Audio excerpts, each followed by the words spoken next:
guys, welcome to another lesson in our After Effects course. This one we're going to be talking about exporting. So you are done with your composition, you've created your animation, and now you want to do something with it. Whether you want to export it and take it to another video editing software like Final Cut Pro or Adobe Premiere, you'll need to know the right settings to do that with. Or you want to post it on YouTube. Well, let's talk about exporting. So it's different than other programs because you don't just go to File, Export, and then click your settings. You actually have to go to Composition, Add to Render Queue. And this is basically the same thing as exporting. Once you do that, it will add it to your Render Queue tab, which is down here on the bottom of your screen. And you'll see it right here. So there are different settings you want to use. First, if you click this best settings option, it should be best, resolution should be full, and that's pretty much all you want to do there. If you want to change the frame rate, you can do that. But really where you get into settings is where it says lossless. That's what it comes up with at the start. That's the automatic setting that it will have set for you to export as.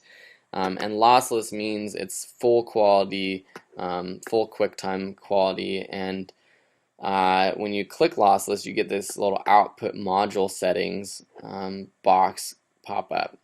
You'll see different options, format. You can choose, between QuickTime, MPEG, Flash.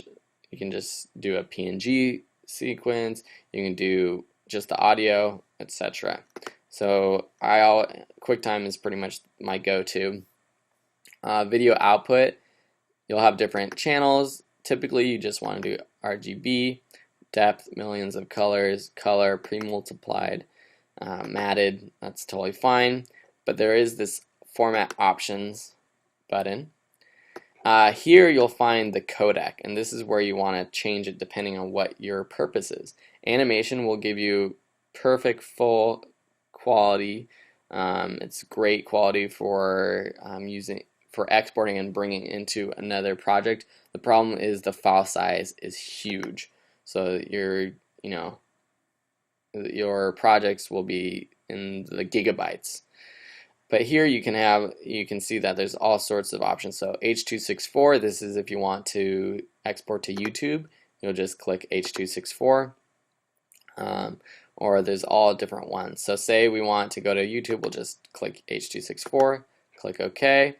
If you have audio, you want to make sure that you click this audio output option, and again you can change the format to AAC or whatever you want. Usually I just leave as uncompressed and press OK. Clicking this output to starfield.mov, clicking the starfield.mov, this will allow you to choose where you want to save it to. So you just go through your documents and find where you want to save it to. Type in the right title, click save, and then you click render. It will render out. You will see a yellow bar go through. I'll just show you what it looks like. And your composition, it will be previewed as it goes through. So if you want, you can watch it and make sure that every frame is rendered properly. And so as you can see, you have this yellow bar coming across, and it is rendering.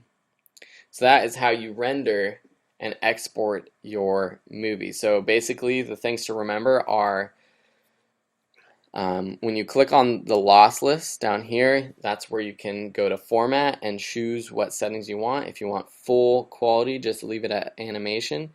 If you want something a little bit more compressed but still at high, practically perfect quality, choose H.264. Make sure the quality bar is set to 100%. Select where you want to save it and then press render, and I'll show you how this looks. So it will give you that little bling. Now I'm just going to go into my files, find where it's saved. This is in Starfield. Okay. Double click that to open it and preview it in QuickTime. And there we have our full quality composition. Cool. I think that's pretty awesome, guys. I hope you do too. Thank you for watching this episode on exporting. If you have any questions, please let me know. Otherwise, I will see you next time.